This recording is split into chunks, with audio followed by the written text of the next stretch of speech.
Akkam jirtu kabajamoota fi jaalatamtoota hordoftoota biiftuu Oromoo bakkuma jirtanitti nageenyi keenya kan kabajaatiif kan jaalalaa isin haa ga'u isin hin jenne itti aansuun oduu sa'a kana qabannee dhiyaannee jirra. Hangaruma sagantaa kanatti nu wajji turaanaaf feerraa kenna kun biiftuu Oromoodha keessanii jajjabeeffadha kallattii mangara mata duree oduu amma qabadheetti yeroo dabru oduun jalqaba.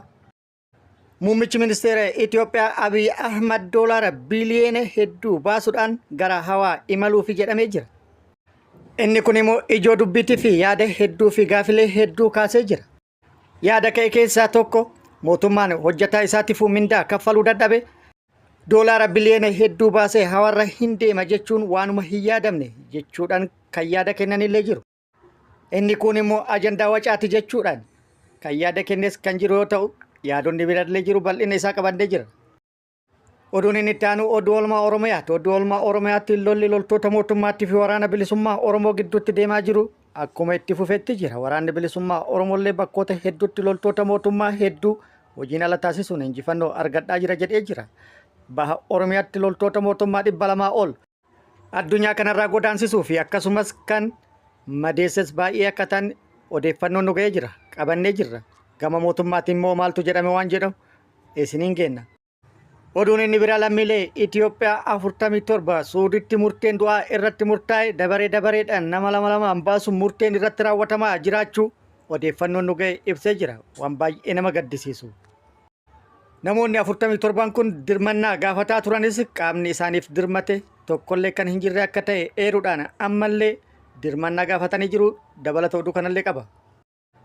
Guutuu oduu kanneen wajjin kan turu ani Bariisoo Ganamooti. Guutuun oduu akka itti aanu kanatti isiniif dhiyaata. Oduun kun oduu cabsaadha. Muummichi ministeera Itoophiyaa Abiy Ahmad gara hawaa imaluufi jedhamee jira. Muummichi ministeera Itoophiyaa Abiy Ahmad doolaara biliyoonota hedduun lakkaa'amu baasii godhuudhaan gara hawaa imaluuf karoora akka qabanii fi yoo milkaa'eef hooggantoota ol'aanoo addunyaa kanaa irraa isa jalqabaa akka ta'an himamee jira. Odeeffannoo kana qaamonni garaagaraa ija shakkiitti ilaalanii jiru. Tokkoffaa kaffaltii mindaatiin wal qabatee mormii tibbana biyya keessatti isa mudate kallattii jijjiiruu fi ajandaa wacaa kan gadi baasan akka ta'etti kan himan yoo jiraatan kan biroo ammoo kan baacotti jijjiiran kan itti baacaan jiru baduu fi eegaa kan jedhanis hedduudha. Warri ajandaa wacaati jedhan sababni dhiyeeffatan tokkoffaa yeroo biyyattiin lolaan burkutoofte hiyyummaa gadi keessa seentetti yeroo mootummaan hojjetaa isaatiif bajata kafalu dhabe gaafii daabboo hojjetaan isa gaafate humnaan ukkaamsuuf yaalaa jirutti doolaarri biliyoonota hedduun lakkaa'amu mootummaaf argame yookaan muummicha ministeeraa kanaaf argamee gara hawaatti isa geessu eessaa dhufa jechuudhaan kan gaafii gaafatan jiru. Kun akkuma jirutti ta'ee kaayyoon muummichi ministeera Itoophiyaa gara hawaa imaluuf hawarra ta'uudhaan addunyaadhaaf ergaa nagaa dabarsuu barbaadetti jedhamee jira. Lafarra ta'ee biyya isaa keessatti nagaa buusuu kan dadhabe hawarra dhaqee ergaa nagaa dabarsuun nagaa buusuun isaaf milkaa'a waan jedhummoo yaada namoota hedduuti. Imala gara hawaa taasifamuuf daqiiqaa 10tiif doolaara 250 hanga 500 gaafata. Kiiloomeetira 100 gara hawaa imalanii deebi'uuf immoo meeqa akka gaafatu tilmaamuun nama hin dhibu biliyoona hedduudha. Yaanni gaafii fakkaatu inni biraa immoo mootummoonni biyyoota duroomaniitu karoora akkanaa kana hin karoorfanne mootummaan biyya hiyyeetti waan nyaattee bultu hin qabne kana karoorfatu immoo maali jechuudhaan kan ka'edha. Hayyuun tokko immoo yaada nuu kenneen muummichi ministeera Itoophiyaa uummata isaatiif biyya isaatitti baacaa jira kan bulchaa jiru hayyuu fi beekan meeqa biyya keessa jirtuudha. Anuma jiraan kanneen sirrii daa'imaatitti yookaan immoo waan beeynetitti ilaaluun ajandaa torbaaniin bocanii gadi baasuun tuffii addaati jedhee jira. Oduun itti aanu lammiilee Itoophiyaa murteen du'aa Saawud Arabiyaatti itti murtaa'e 47 murteen du'aa nama lamaan dabareedhaan irratti raawwatamaa akka jiru ibsamee jira. Lammiileen Itoophiyaa 47 Saawud Arabiyaa magaalaa Naajiraan mana hidhaa Siijinaan Ammii jedhamu keessatti hidhamanii duuti itti murtaa'e. Murteen du'aa irratti murtaa'e nama lamaan irratti raawwataa akka jiru himamee jira. Haaluma kanaan namoonni lama kan maqaan isaanii dhaawame garuu kan dubbachuu hin barbaanne caamsaa 20 guyyaa 2 dura jechuudha bara 2025 baafamanii murteen du'aa irratti raawwatamu odeeffannoon achirraa baatee ibsitee jirti. Haaluma wal fakkaatuun guyyaa kaleessaa caamsaa 21 2025 namoota lama Kan maddii odeeffannoo kana maqaa isaanii eere kan ammallee maqaa isaanii eeruu hin barbaanne tokko dhalataa lixa Harargee aanaa Daaroo Labuu magaalaa milkaa'ee ta'ee fi inni biraa immoo dhalataa Harargee Bahaa aanaa Malkaa Bal'oo kan ta'e murteen du'aa kun irratti raawwatamu maddii odeeffannoo kana ibsee jira. Lammiileen Itoophiyaa 47 hidhaman kun kan hidhaman bara dabre yoo ta'u hanga yeroo ammaa kanatti qaamni tokkollee dhimma isaanii hordofee furmaata kaa'uuf kan hin yaalin akka ta'e himamee jira. Lammiileen hidhaman kunis mootummaan gidduu seenuun dhimma isaanii kanaaf furmaata kaa'uudhaan gargaarsa fi dirmannaa barbaachisaa ta'e akka taasisuuf gaafataa turanis waamicha dhiyeessanis mootummalleen deebii hin kennineef. Ammas warroonni lubbuun jiran mootummaa fi qaamonni dhimmi kun ilaalu tumsa barbaachisaa ta'ee fi dirmannaa barbaachisaa ta'e akka taasisaniif waamicha godhanii jiru. Dhaqqabaa fi dirmannaa barbaachisaa ta'e taasisaaf.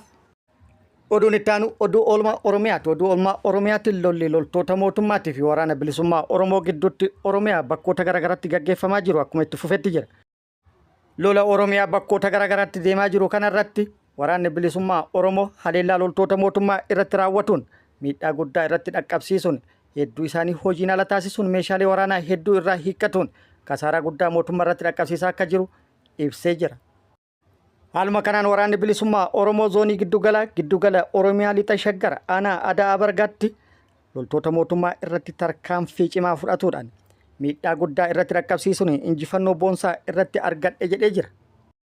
Aanaa Adaa Bargaa bakkoota garaagaraatti tarkaanfii loltoota mootummaa irratti fudhatee loltoota mootummaa hedduu hojii ala taasisuun loltoota hedduu battalumatti addunyaa kanarraa godaansisee heddummoo madoodhaan adabee kan harkaan qabees baay'ee akka ta'e waraanni bilisummaa Oromoo ibsee jira. Guutuu odeeffannoo kana akkuma nu ga'een qabannee kan dhufnu ta'a. Akkasumas waraanni bilisummaa Oromoo lixa Oromiyaa bakkoota garaagaraatti haleellaa loltoota mootummaa irratti raawwataa jiruun injifannoo argataa akka jiru kan ibse yoo ta'u haaluma kanaan godina Bunnoo Baddeellee aanaa Makkoo ganda Busaanoo Nyaattoo jedhamutti guyyaa lama dura haleellaa loltoota mootummaa irratti raawwatee loltoota mootummaa hedduu madeessuudhaan hedduummoo addunyaa kanarraa godaansisuudhaan tokko kan harkaan qabee fi meeshaalee hedduus kan irraa hiikkate akka ta'e odeeffannoon nu gahee jira.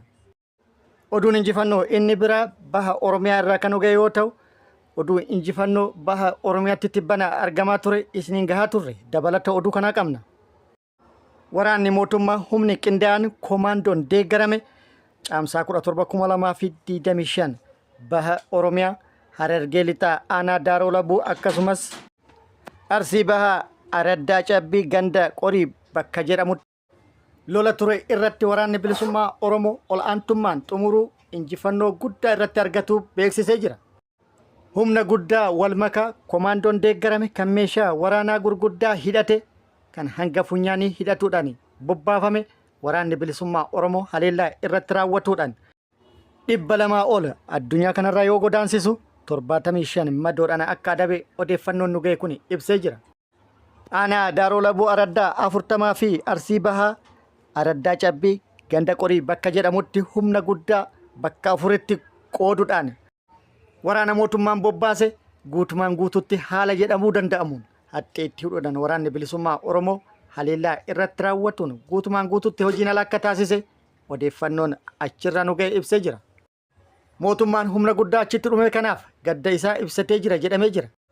Aanonni kunneen guyyaa lamaaf alaabaa gadisiisuudhaan gadda akka turan yookaan gadda akka ibsatan dhagahamee jira.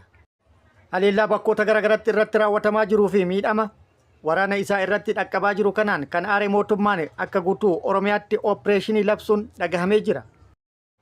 Opereeshinii bal'aa labse kana yookaan gaggeessuuf deemu kana milkaa'ina isaatiif Oromiyaa bakkoota garaagaraa irraa neetwoorkii balleessuun akka itti deemamaa jiru beekamee jira. Lixa Oromiyaa odeeffannoo dabre keessatti isiniin geennee jirra. Haaluma wal fakkaatuun kibba lixa Shaggar aanota hunda irraa neetwoorkiin balleeffamee opereeshiniin bal'aan gaggeeffamuuf akka deemu odeeffannoon nu geette ibsitee jirti.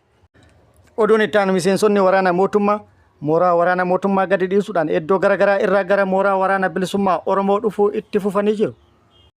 Har'as bakkoota garaagaraa irraa gara mooraa waraana bilisummaa Oromoo kan dhufan yoo ta'u isaan viidiyoo irratti argitan kun har'a bakka tokko irraa baay'inni isaanii 17 ol kan ta'e hidhannoo guutuu wajjin gara mooraa waraana bilisummaa Oromoo dhufanii jiru. Inni kunis iddoo biraa irraa mooraa waraana mootummaa gadi dhiisuun gara mooraa waraana bilisummaa Oromoo kan dhufe yoo ta'u, hidhannoo guutuu wajjin mooraa waraana bilisummaa Oromoo gahee jira. Isaaniin mooraa waraana mootummaa gadi dhiisuun gara mooraa waraana bilisummaa Oromoo dhufan kun yaada kennaniin rakkoon achi keessa jirtu akkaan cimaa ta'uu fi lubbuun mooricha keessa jiraatu fi baay'ee rakkisaa akka ta'e himuudhaan garana dhufuun immoo akka of baraaranitti laakkaa'uudhaan warroonni hafanis of baraaraa jechuudhaan dhaamsa dabarsanii jiru.